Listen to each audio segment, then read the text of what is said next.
The federal attorney's briefcase clicked shut with the finality of a coffin lid as Margaret Thornfield, our HOA president and professional nightmare, stared at the cease and desist order in her trembling manicured hands. "This is impossible," she whispered, her voice cracking like her perfectly applied foundation under courtroom lights. "We followed procedure. Your procedure," Attorney Reynolds said coldly, "included sending collection notices to deceased individuals for 18 months. That's a federal crime under the Fair Debt Collection Practices Act." Margaret's face went white as courthouse marble.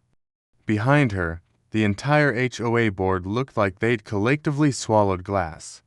The gallery was packed with neighbors who'd suffered under Margaret's reign of petty tyranny, all wearing the same expression, pure, undiluted schadenfreude. We didn't know they were dead." Margaret stammered. "Ignorance isn't a defense when you're violating federal law." Reynolds opened his briefcase again. "Especially when you were explicitly notified. Multiple times." That's when I stood up from the plaintiff's table, holding a thick manila folder. "Your Honor, I have documentation of those notifications." The judge nodded.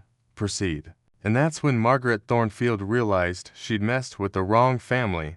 But let me back up 6 months, to when this whole beautiful disaster began.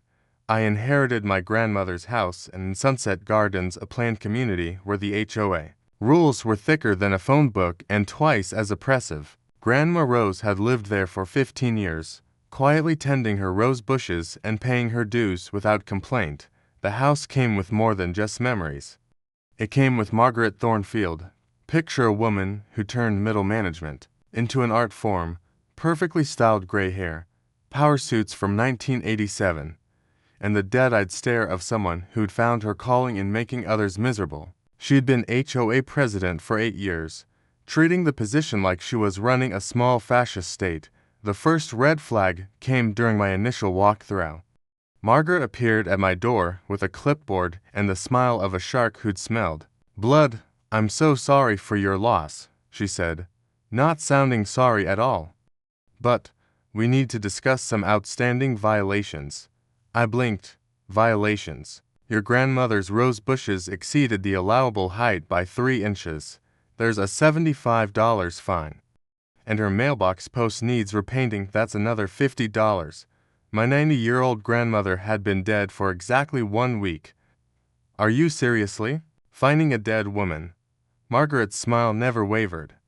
"The fines are assessed to the property, not the person.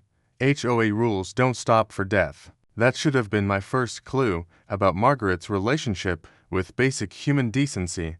Over the next month, as I cleaned out Grandma's house and prepared to sell it, Margaret's violations kept coming. The grass was 1/4 inch too long. The welcome mat was non-compliant beige instead of approved neutral. My personal favorite, a $200 fine for unauthorized morning decorations because I'd left a sympathy wreath on the door for more than 72 hours. Each violation notice was sent to Rose Patterson, or current resident, even though I'd given Margaret my contact information and forwarded address 3 times. But Margaret wasn't done. Oh no. She was just getting started. The real insanity began when I found Grandma's mail pile. Mixed in with condolence cards and final bills were dozens of HOA notices, not just for my grandmother, but for my grandfather, who died 5 years earlier. Harold Patterson was apparently still racking up fines for phantom violations, failing to maintain a garden he'd never planted, not shoveling snow from a driveway he'd never used, and my personal favorite, failure to attend mandatory HOA meetings. From beyond the grave, I called Margaret immediately. "Mrs. Thornfield, you've been sending fines to my dead grandfather for 5 years. The computer system automatically generates notices for all property owners on file," she said dismissively.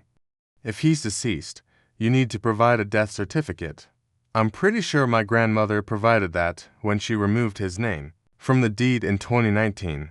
I don't see any record of that." Of course she didn't. Margaret's filing system was apparently as dead as my relatives.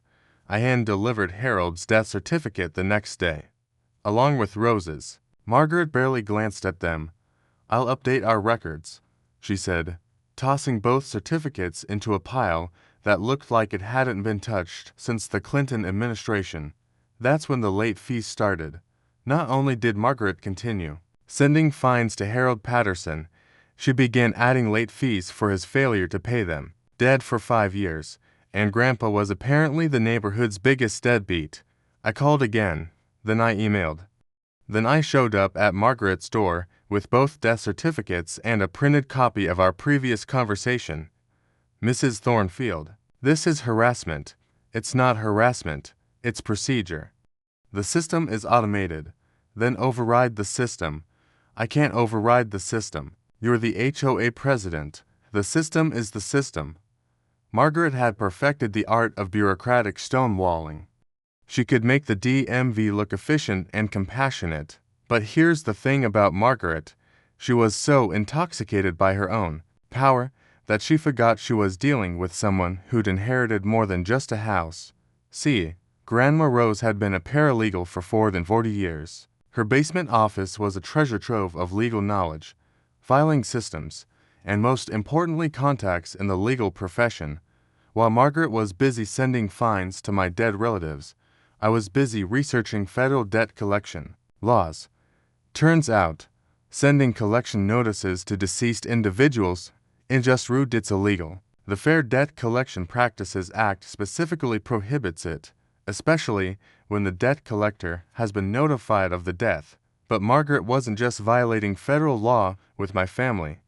A little digging revealed she'd been doing this to half the neighborhood.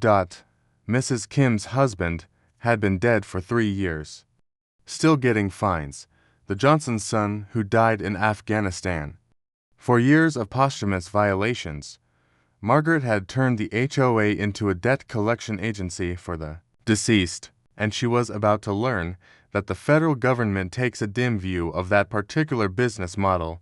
I contacted Attorney Reynolds, a friend of my grandmother's who specialized in consumer protection. He was fascinated by Margaret's creative interpretation of the law. This is egregious, he said, reviewing my documentation. Not only is it a FDCPA violation, but continuing to fine deceased individuals after repeated notification could constitute intentional infliction of emotional distress. Can we stop her? Stop her. We're going to destroy her. The lawsuit was filed on a Thursday. Margaret received the papers on Friday. By Monday, she was calling me directly. This is ridiculous, she shrieked. We're a volunteer organization. Volunteer organizations still have to follow federal law. You're destroying the HOA over a few computer errors. Computer errors. I laughed. Margaret, you've been manually addressing envelopes to dead people for years. I have the envelopes. Silence. You've been personally signing collection notices to my dead grandfather while looking me in the eye and claiming it's automated. More silence. The federal government is very interested in your filing system. That's when Margaret tried to settle. She offered to waive all fines, update the computer system, and even personally apologize to every affected family. Too late. I told her, you had 6 months to fix this. You chose to double down. The emergency HOA meeting was called for the following week. Margaret had clearly been working the phones, because half the board showed up looking like they'd been personally audited by the IRS. This is all a misunderstanding. Margaret announced to the packed room, we're implementing new procedures. Immediately, the new procedure, Attorney Reynolds said, standing up, is that your organization will cease all collection activities pending federal investigation. Margaret's face went from confident to panicked in record time. Federal investigation. The Consumer Financial Protection Bureau is very interested in your practices, as is the State Attorney General's office. That's when I played my trump card. I also have documentation showing that Margaret has been personally profiting from late fees by inflating violation costs and pocketing the difference. The room erupted. Margaret's embezzlement had been so subtle that even the board hadn't noticed. But Grandma Rose's filing system had taught me to follow paper trails, and Margaret's trail led straight to her personal bank account. That's That's not double quotes. Margaret was stammering like a broken record. Bank records don't lie. Margaret, neither do federal investigators. The board voted to remove Margaret immediately.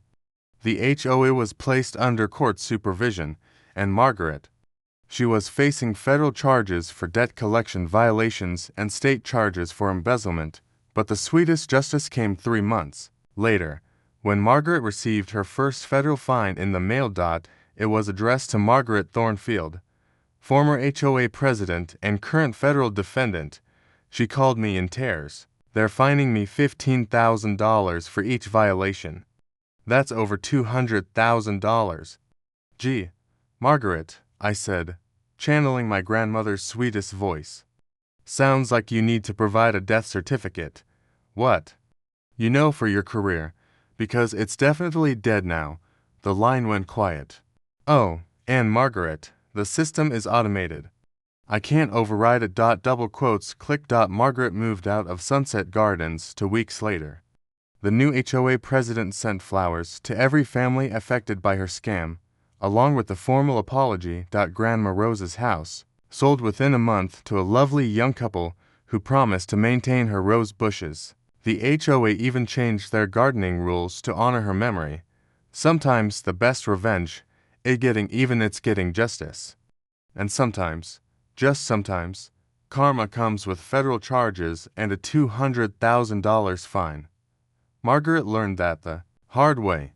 Some people need to learn that death is permanent, federal law is serious, and pissing off a paralegal's granddaughter is a career-ending mistake. The fines to my dead relatives stopped immediately. Margaret's freedom, however, has an expiration date.